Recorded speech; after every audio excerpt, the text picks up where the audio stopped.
कैसे हो दोस्तों। आशा करता हूँ आप लोग बहुत ही बढ़िया होंगे, बहुत ही अच्छे से होंगे। तो दोस्तों आज फिर से मैं आप सभी के लिए बहुत ही इम्पोर्टेंट करंट अफेयर्स लेके आया हूँ दोस्तों। तो दोस्तों बिना कोई टाइम वेस्ट किए हम करंट अफेयर्स दोस्तों स्टार्ट करेंगे। तो दोस्तों आज जो हमारा करंट अफेयर्स होने वाला है वो एकदम प्रेजेंट डेट का होने वाला है। तो उससे पहले करंट अफेयर्स दोस्तों स्टार्ट करने से पहले हम एक काम करते हैं, एक कोटेशन जो मैं आप सभी के लिए लेके आया हूँ वो थोड़ा डिस्कस करते हैं। हो सकता है दोस्तों ये आपके लिए काम आ जाए। तो दोस्तों जीवन में कभी भी अस्थाई नहीं है, जीवन कुछ भी अस्थाई नहीं है, मतलब जीवन में कुछ भी परमानेंट नहीं है। इसीलिए स्वयं को अधिक तनावग्रस्त ना करें। तो कभी भी इतना स्ट्रेस मत लीजिए दोस्तों, क्योंकि परिस्थिति अगर आपकी बुरी है तो चाहे कितनी भी खराब क्यों ना हो बदलेगी ज़रूर। तो जीवन में दोस्तों समय एक ऐसा चीज़ है कि अगर दोस्तों समय अगर आप आपका ख़राब है तो आप टेंशन मत लीजिए। देखिए दोस्तों समय सबका ख़राब होता है फिर अच्छा हो जाता है। आप जो कर्म कर रहे हैं दोस्तों वो करते रहिए, तो दोस्तों आपका समय भी बदलेगा। समय का दोस्तों नेचर ही ऐसा है कि वो बदलते रहता है। तो दोस्तों बिना कोई टाइम वेस्ट किए हम अपने करंट अफेयर्स की ओर चलते हैं। तो दोस्तों हाल फिलहाल में जयंती पटेल जो है, जयंती पटेल को अपॉइंट किया गया है दोस्तों first chairman of newly set up Indian space association. दोस्तों ये क्या है? तो दोस्तों इंडियन स्पेस एसोसिएशन जो है दोस्तों दोस्तों ये एक प्राइवेट इंडस्ट्री के थ्रू काम करेगा। जैसे दोस्तों आप अमेरिका में देखोगे स्पेस एक्स है दोस्तों। तो दोस्तों स्पेस एक्स जो है वो एक दोस्तों क्या है, प्राइवेट इंडस्ट्री है। ठीक है दोस्तों, तो प्राइवेट इंडस्ट्री है। तो दोस्तों प्राइवेट इंडस्ट्री में अभी आप देख रहे हैं नासा के साथ साथ स्पेस एक्स भी कितना डेवलप हो गया है, कितना काम कर रहा है। तो स्पेस एक्स भी कितना आगे बढ़ चुका है। तो दोस्तों वैसा ही ये है ये आपका इस्पा, जिसको इंडियन स्पेस एसोसिएशन कहते हैं। तो ये दोस्तों एक तरह से प्राइवेट इंडस्ट्री के थ्रू काम करेगा और दोस्तों ये बूस्ट करेगा स्पेस सेटेलाइट कंपनीज को कंट्री में। तो दोस्तों ये बहुत ही अच्छा इनिशिएटिव है और इसके जो पहला चेयरमैन है दोस्तों जयंती पटेल। तो दोस्तों साइंस एंड टेक में ये क्वेश्चन पक्का है आपका, ये आना ही आना है। आप लिख के ले लीजिए। तो आपको बस दोस्तों याद रखना है कि ये जो जयंती पटेल जो है ये इंडियन स्पेस एसोसिएशन का एक चेयरमैन है। और दूसरा नंबर दोस्तों आपको याद रखना है कि जो इंडियन स्पेस एसोसिएशन है ये एक प्राइवेट बॉडी है या पब्लिक बॉडी है। प्राइवेट बॉडी मतलब हम और आप हो गए प्राइवेट बॉडी, और पब्लिक बॉडी मतलब सरकार हो गया। तो दोस्तों ये एक प्राइवेट इंडस्ट्री है। तो दोस्तों ये स्पेस जो कंपनीज है सेटेलाइट कंपनीज ये सब में काफ़ी हेल्पफुल होगी। तो ये दोस्तों बहुत ही अच्छा इनिशिएटिव है। ये दोस्तों बहुत ही साल से मतलब इंडिया में तो था ही, लेकिन क्या है दोस्तों ना कि मतलब इंडिया में ये आपका ये मतलब प्राइवेट इंडस्ट्री पहले से था लेकिन इतना डेवलप नहीं था। तो दोस्तों ये अभी हाल फिलहाल इसको देखा गया है बढ़िया से और इसको हाई लाइमलाइट में लाया गया है। तो ये बहुत ही अच्छा इनिशिएटिव है दोस्तों गवर्नमेंट की तरफ से। तो आगे बढ़ते हैं दोस्तों। तो दोस्तों हाल फिलहाल में डीआरडीओ का जो चीफ है doctor GS Reddy. Doctor GS Reddy कौन है? डॉक्टर डीआरडीओ का चीफ है, डिफेंस रिसर्च डेवलपमेंट ऑर्गेनाइजेशन। जो आपके दोस्तों ड्रोन्स हो गया, बड़े बड़े मिसाइल्स हो गया, तो ये सब दोस्तों कहाँ से बनते हैं? डीआरडीओ से। तो डीआरडीओ दोस्तों का जो चीफ डॉक्टर जीएस रेड्डी है उनको ऑनर्ड किया गया है कि किस चीज़ से ऑनर्ड किया गया है? तो दोस्तों आर्यभट्टा जो है आर्यभट्टा अवार्ड 2021 में by astronomical society of India. तो दोस्तों जो astronomical society of India Aryabhatta के तरफ से डीआरडीओ को एस्ट्रोनॉमिकल सोसाइटी ऑफ इंडिया जो एएसआई है वो उन्होंने आर्यभट्टा अवार्ड किसने दिया है? डॉक्टर जीएस रेड्डी को, डीआरडीओ के जो चीफ है। तो ठीक है दोस्तों नेक्स्ट। दोस्तों अभी आपको पता है फेस्टिवल का सीज़न चल रहा है, अभी नवरात्रि चल रहा है। नवरात्रि दोस्तों दुर्गा पूजा होता है। तो दुर्गा पूजा में दोस्तों 9 दिन का नवरात्रि कहते हैं और 10 दिन में दशहरा होता है बसान। तो दोस्तों जो तेलंगाना में है ना, तेलंगाना स्टेट, वहाँ पे एक फेस्टिवल मनाया जा रहा है जिसका नाम है भट्टुकामा। भट्टुकामा दोस्तों फेस्टिवल है जो कि नवरात्रि के टाइम पे मनाया जाता है। और ये फेस्टिवल दोस्तों रिलेटेड है आपका तेलंगाना स्टेट से। तो दोस्तों क्वेश्चन एग्जाम में ऐसा बन सकता है कि भट्टुकामा जो फेस्टिवल है वो किस स्टेट के द्वारा सेलिब्रेट किया जाता है। और अगर ऐसे लिखा भी जाए कि भट्टुकामा जो फेस्टिवल है वो तेलंगाना के द्वारा सेलिब्रेट किया जाता है, तो पूछा जाएगा कि किस त्यौहार के अंदर सेलिब्रेट किया जाता है। तो दोस्तों यहाँ पे आपको 3 चीज़ पे ध्यान देना है, भट्टुकामा, तेलंगाना और नवरात्रि। ठीक है दोस्तों। दोस्तों हमारा जो अगला है तमिलनाडु। तमिलनाडु दोस्तों आपको पता होगा साउथ इंडिया में यहाँ पे तमिलनाडु है। तो तमिलनाडु दोस्तों अभी रिसेंटली दोस्तों तमिलनाडु में जो क्लोव है, क्लोव लौंग, जिसको लौंग कहते हैं, लौंग का बेनिफिट्स आपको पता होगा, चाय वगैरह में, मीट का करी वगैरह में, ये सब वेजिटेरियंस हो या नॉन वेजिटेरियंस हो, तो वो सब में जो तमिलनाडु का जो दोस्तों कन्याकुमारी का जो क्लोव है मतलब लौंग है, उनको दोस्तों एक तरफ से जीआई टैग मिल गया है। दोस्तों जीआई टैग का एडवांटेज क्या है? जीआई टैग का एडवांटेज होता है दोस्तों, जैसे अगर आप कोई भी प्रोडक्ट आप बना रहे हो, तो वो अगर आपको जीआई टैग मिल गया तो जीआई टैग आपको एक्चुअली वो प्रोडक्ट का एक तरफ से आपको बता देता है कि ये प्रोडक्ट ये स्टेट में मतलब एक तरफ से पाया जाता है। जैसे दोस्तों आप देखोगे वेस्ट बंगाल का रसगुल्ला जिसको जीआई टैग मिला है, तो दोस्तों जो वेस्ट बंगाल का रसगुल्ला है, अब जीआई टैग रसगुल्ला को मिल गया है, तो अगर कोई इंडिया में आए तो अगर वो रसगुल्ला का बात करे तो लोग क्या कहेगा कि भाई दोस्तों ऐसा है कि पूरा इंडिया में देखा जाए तो वेस्ट बंगाल का जो यहाँ पे लमसम वेस्ट बंगाल पड़ता है, तो वेस्ट बंगाल का रसगुल्ला बहुत बढ़िया है।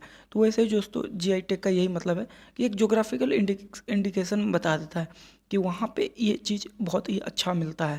तो ये चीज़ एक जो चीज़ है, ये अगर क्लॉव का बात हो तो तमिलनाडु का सबसे बेस्ट होता है।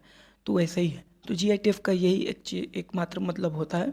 तो कन्याकुमारी क्लॉव तो कहाँ दोस्तों? तमिलनाडु को मिला है। ठीक है, तो हम आगे बढ़ते हैं दोस्तों।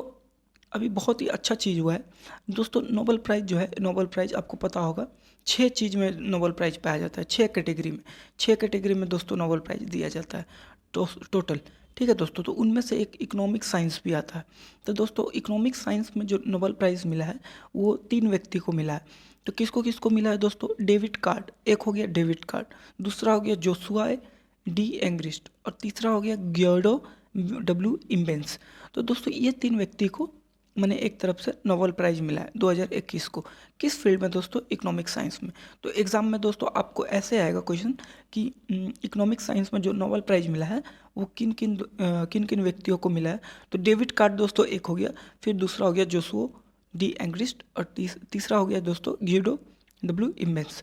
तो ये आपको दोस्तों याद रखना है नोबेल प्राइज़ के बारे में। ठीक है दोस्तों अगर आपको ना कोई भी टॉपिक के ऊपर चाहिए, जैसे कोई भी टॉपिक के ऊपर वीडियो चाहिए, तो आप कमेंट सेक्शन में बताएं कि मुझे नोबेल प्राइज़ या ओलंपिक या कोई भी चीज़ के ऊपर, ठीक है दोस्तों, तो मैं आपको वो प्रोवाइड कर दूंगा।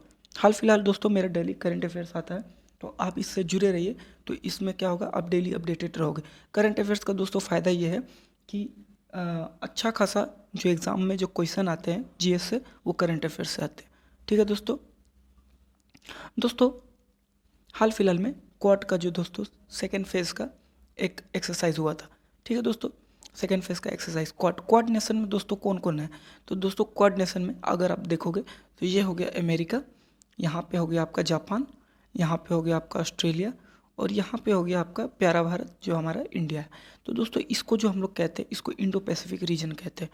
तो ये 4 देश मिलकर क्वाड नेशन बनता है। एक्चुअली क्वाड नेशन बना है दोस्तों चाइना का जो बढ़ता डिक्टेट, एक तरफ से चाइना जो साउथ चाइना सी पे दबदबा बना रहा है और काफ़ी एग्रेशन जो है, चाइना का जो एग्रेशन पॉलिसी है उसको एक तरफ से क्या बोलते हैं, माने एक ऑपोजिट फोर्स देने के लिए कोऑर्डिनेशन को बनाया गया है। तो दोस्तों कोऑर्डिनेशन का तो मैंने ये बता दिया 4 नेशन है, कौन कौन? जापान, ऑस्ट्रेलिया, अमेरिका और इंडिया। तो दोस्तों ये जो एडिशन थी, कौन सी एडिशन थी?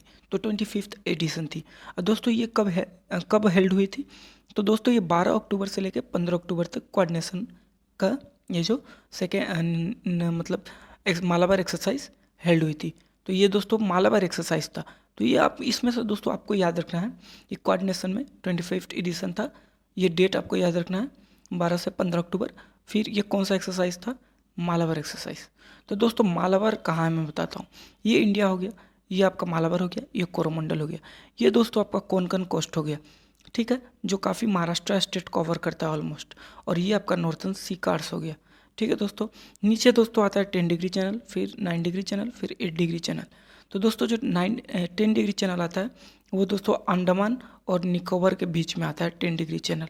ठीक है दोस्तों, और ये अगर दोस्तों 9 डिग्री चैनल आप देखोगे तो लक्षद्वीप और आपको मिनिकोय आइलैंड के बीच में आता है आपको 9 डिग्री चैनल। और दोस्तों 8 डिग्री चैनल देखोगे आप तो मिनिकोय और मालदीव्स, ठीक है दोस्तों, मॉरिशस, सॉरी, मिनिकोय और मॉरिशस, इसके बीच में जो आता है उसको 8 डिग्री चैनल कहते हैं। ठीक है दोस्तों, तो ये काफ़ी इंपॉर्टेंट हो जाता है आपके यूपीएससी के लिए।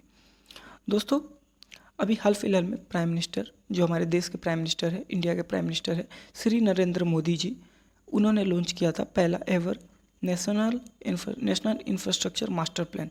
दोस्तों इसमें 100 लाख करोड़ का जो मास्टर प्लान होगा, ये दोस्तों ये एकदम इंफ्रास्ट्रक्चर पे फोकस करता है। इंफ्रास्ट्रक्चर में दोस्तों क्या कौन सा आ गया, पोर्ट आ गया, रेलवे आ गया, डिजिटल इंफ्रास्ट्रक्चर हो गया, प्लस आपका एक तरफ से देखा जाए तो कॉलेज स्कूल्स वगैरह। तो दोस्तों इस चीज़ पे फोकस करता है। तो प्रधानमंत्री गति शक्ति योजना ये फुल नेम हुआ। तो ठीक है दोस्तों, अगर एग्जाम में ऐसा आएगा क्वेश्चन कि प्रधानमंत्री गति शक्ति योजना कब लॉन्च हुआ था, तो 13 अक्टूबर 2021 को लॉन्च हुआ था। तो ये क्वेश्चन आएगा दोस्तों। और दोस्तों किसने लॉन्च किया था, तो आपको बताना है प्राइम मिनिस्टर श्री नरेंद्र मोदी जी। और दोस्तों एक और क्वेश्चन आएगा कि कितने रुपए का लागत में ये योजना है, तो 100 लाख करोड़। ठीक है दोस्तों, तो ये बहुत ही बड़ा इनिशिएटिव है प्राइम मिनिस्टर नरेंद्र मोदी का, एक तरफ से उनका ड्रीम प्रोजेक्ट है। तो आगे बढ़ते हैं दोस्तों, अब हम थोड़ा इंडेक्स के बारे में बात करेंगे। ये इंडेक्स काफ़ी एग्ज़ाम में आते हैं, जैसे आपका कोई भी एग्ज़ाम में आ सकता है। अगर ये आप यूपीएससी दे रहे हैं तो यूपीएससी में भी आ सकता है, अगर आप एसएससी दे रहे हैं तो एसएससी में भी आ सकता है, अगर आप सीडीएस दे रहे हैं तो उसमें भी आ सकता है, अगर आप एलएलबी दे रहे हैं तो उसमें भी आ सकता है, अगर आप एनडीए दे रहे हैं तो उसमें भी आ सकता है। ये मैं 100% गारंटी के साथ कह रहा हूँ दोस्तों। अभी जो वर्ल्ड हैप्पीनेस इंडेक्स दोस्तों जो रिलीज़ हुआ था, उसमें इंडिया का रैंक क्या था, तो इंडिया का रैंक दोस्तों 139 था। दोस्तों बाहर देश का क्या रैंक था नहीं था उसको गोली मारी, आपको इंडिया का पता होना चाहिए। ठीक है, इंडिया का अगर आपको पता हो जाएगा, देखिए बाहर का तो हमें पता होता है ये रैंक इसका आया, वो रैंक इसका आया, लेकिन हम कहाँ गड़बड़ा जाते हैं, अपने भारत का ही रैंक में गड़बड़ा जाते हैं। तो आपको फर्स्ट एंड मोस्ट इंपॉर्टेंट है इंडिया का बारे में जानना। तो कोई भी एग्ज़ाम क्लियर करना है तो आपको पहले इंडिया के बारे में अच्छे से जानना होगा। तो इंडिया का दोस्तों पहला रैंक कितना रैंक आया था, 139। ठीक है दोस्तों, तो 139 रैंक था किस में, वर्ल्ड हैप्पीनेस इंडेक्स में, तो 2021-20 का। तो दोस्तों आगे बढ़ते हैं। तो दोस्तों वो तो हमने वर्ल्ड हैप्पीनेस इंडेक्स का बारे में बात किया, जिसमें कितना था 139। दोस्तों अभी इंटरनेशनल इंटेलेक्चुअल प्रॉपर्टी, जिसको हम लोग कहते हैं IP, intellectual property rights index में भारत का क्या रैंक है, तो भारत का दोस्तों 40 रैंक है। तो दोस्तों ये 40 रैंक है। अब भारत को अभी बहुत इंप्रूव करना है, क्योंकि अमेरिका ने अभी हाल फिलहाल भारत को थोड़ा सजेस्ट किया है कि आप अपना इंटेलेक्चुअल प्रॉपर्टी राइट के ऊपर काम कीजिए। क्योंकि दोस्तों क्या होता है ना कि इंटेलेक्चुअल प्रॉपर्टी राइट खासकर अमेरिका ये सब में बहुत सेफ गार्ड है, लेकिन इंडिया में थोड़ा ढीला है। तो इंडिया को थोड़ा सजेस्ट किया है अमेरिका कि आप गार्ड कीजिए। तो इनका रैंक है, भारत का रैंक है अपना 140 रैंक, सॉरी 40 रैंक। कहाँ पे दोस्तों, इंटेलेक्चुअल प्रॉपर्टी राइट। दोस्तों ये तो बात कर ली दोस्तों, अभी सबसे इम्पोर्टेंट हो गया आपका ये। ठीक है दोस्तों, ग्लोबल पासपोर्ट इंडेक्स रैंक। दोस्तों इसको हम लोग दूसरा नाम से भी जानते हैं, जिसको हम लोग कहते हैं HENLY, हेनली पासपोर्ट इंडेक्स। दोस्तों इसमें क्या है कि भारत का रैंक 90 आया है। ठीक है दोस्तों ये बहुत ही इंपॉर्टेंट हो गया आपके लिए। और इसमें आपको मैं फर्स्ट बता देता हूँ, फर्स्ट रैंक जिसका आया है, फर्स्ट रैंक दोस्तों आ गया है पहले जापान का और सिंगापुर। तो दोस्तों सिंगापुर और जापान ये दोनों ने शेयर किया है क्या, अब फर्स्ट रैंक शेयर किया है। तो भारत का रैंक इसमें कितना है, 90। तो इसमें दोस्तों आपको पता होना चाहिए कि इसमें क्या होता है कि फॉर एग्जांपल भारत का रैंक है 90, तो 90 रैंक में भारत कितने देश में वीज़ा फ्री ट्रैवल कर सकते हैं, लमसम 59 में, और जापान और सिंगापुर लमसम 196 देश में वीज़ा फ्री एंट्री कर सकते हैं। मतलब आपको वीज़ा नहीं लगेगा, पासपोर्ट है, आप डायरेक्ट एंट्री टिकट कटा के जा सकते हो। ठीक है दोस्तों, तो ये एक देश का मतलब एक देश का सिक्योरिटी, या एक देश का एचडीआई, या एक देश का मतलब डेवलपमेंट, या एक देश का मतलब कितना एडवांस है, ये सब आपको ना दोस्तों इससे पता चलता है पासपोर्ट कितना स्ट्रॉन्ग है। तो ठीक है दोस्तों, हम आगे बढ़ते हैं। दोस्तों अभी हमने पासपोर्ट का बात किया, अब दोस्तों global economic freedom index, economic freedom index हमारा कितना है दोस्तों, बिजनेस कितना हम लोग फ्री से कर सकते हैं। तो दोस्तों हमारा इंडिया का रैंक जो है 105 है।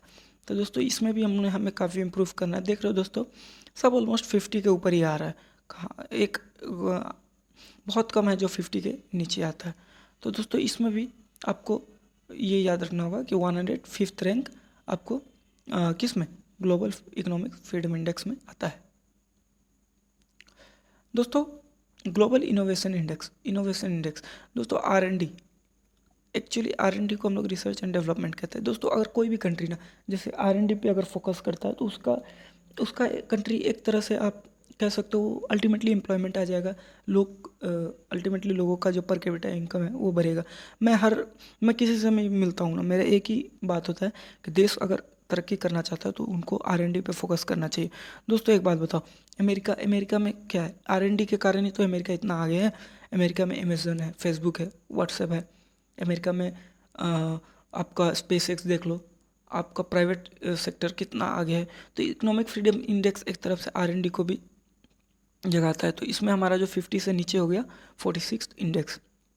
तो दोस्तों ये आपका बहुत ही इंपॉर्टेंट हो जाता है R&D। तो दोस्तों हमेशा याद रखिए, अगर किसी को भी आगे बढ़ना है, बिलियनर बनना है, ट्रिलियनर बनना है, या कोई अपना लाइफ में कुछ करना है, तो एक इनोवेशन करना होगा, ऐसा कुछ करना होगा जो मार्केट में अभी है नहीं। तो ये बहुत ही दोस्तों इम्पोर्टेंट हो जाता है। तो ये आपको दोस्तों याद रखना है, ठीक है। तो दोस्तों हमारा जो ग्लोबल हंगर इंडेक्स है, हमारा जो ग्लोबल हंगर इंडेक्स है दोस्तों, इसमें हमारा रैंक कितना है, 100 रैंक है 94th, ठीक है दोस्तों। और एमोंग कितने कंट्रीज, मतलब 107 कंट्रीज में हमारा जो रैंक है 94 है। मैंने अगर 107 कंट्री टोटल है तो बॉटम से आप लोगे तो 94 रैंक में हम आते हैं। तो दोस्तों इस पर भी हमें काफ़ी वर्क करना है, मतलब बुकमारी पे भी काफ़ी वर्क करना है दोस्तों, ठीक है।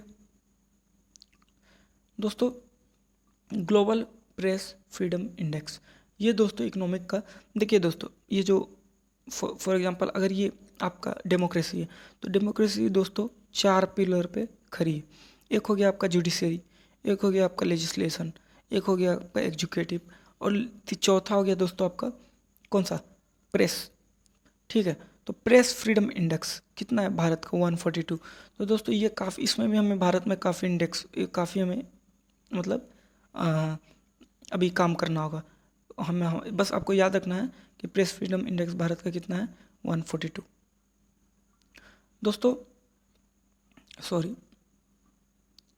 दोस्तों जो डेमोक्रेसी इंडेक्स है, डेमोक्रेसी आप देखोगे दोस्तों, चाइना हो गया यहाँ पे, चुतिया, सॉरी मुझे ऐसा नहीं बोलना चाहिए, सो सॉरी। चाइना जो है वो, मतलब मुझे चाइना के बारे में सोचता हूँ तो मुझे मेरा दिमाग ख़राब हो जाता है।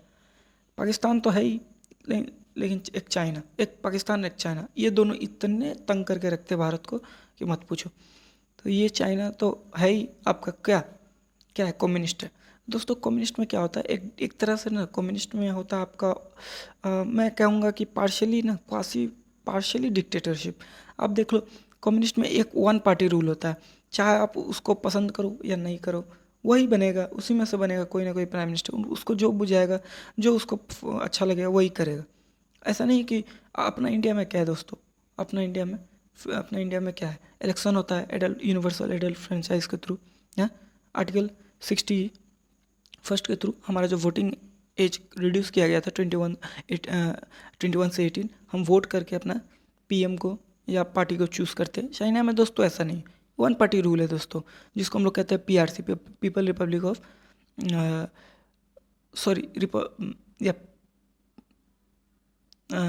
People Republic of China, yes people Republic, PRC या आरसी, रिपब्लिक ऑफ चाइना शायद, ऐसे कुछ नहीं, रिपब्लिक ऑफ चाइना, आरसी या आरसी कहते हैं, आरओसी। तो दोस्तों जो भी कहते होंगे, मैं आपको डिफरेंस बता रहा हूँ। तो दोस्तों ये जो है ना कम्युनिस्ट रूल बहुत ही बेकार होता है, उसमें एक ही पार्टी रूल होता है। चाइना में दोस्तों ना, आप अली बाबा को देख लो, अली बाबा ने थोड़ा सा कुछ बोला जिनपिंग के खिलाफ, इतना बड़ा बिलियनर था, उसको क्या किया, सीधा गिरा दिया गया। वही इंडिया में देखो दोस्तों, बड़े बड़े बिजनेसमैन कोई भी हो सरकार को क्रिटिसाइज कर सकते हैं क्योंकि उन्हें आज़ादी दिया गया।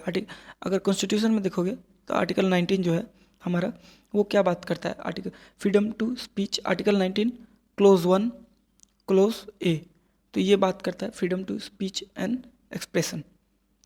तो दोस्तों इसमें जो हमारा डेमोक्रेसी इंडेक्स है, इसमें हमारा जो रैंक है वो है 53rd। ठीक है दोस्तों, तो इंडिया दोस्तों डेमोक्रेसी मतलब गवर्नमेंट जो है is of the people, for the people and by the people. ये किसने कहा था, अब्राहम लिंकन। कौन है अब्राहम लिंकन, तो एक यूएस के प्रेसिडेंट हुआ करते थे। तो दोस्तों आज के लिए इतना ही है। तो अगर दोस्तों आपको वीडियो थोड़ा भी ठीक लगता है तो आप सब्सक्राइब कर देना यार, शेयर कर देना और लाइक कर देना। थैंक यू दोस्तों, आशा करता हूँ आपको वीडियो अच्छा लगा हो।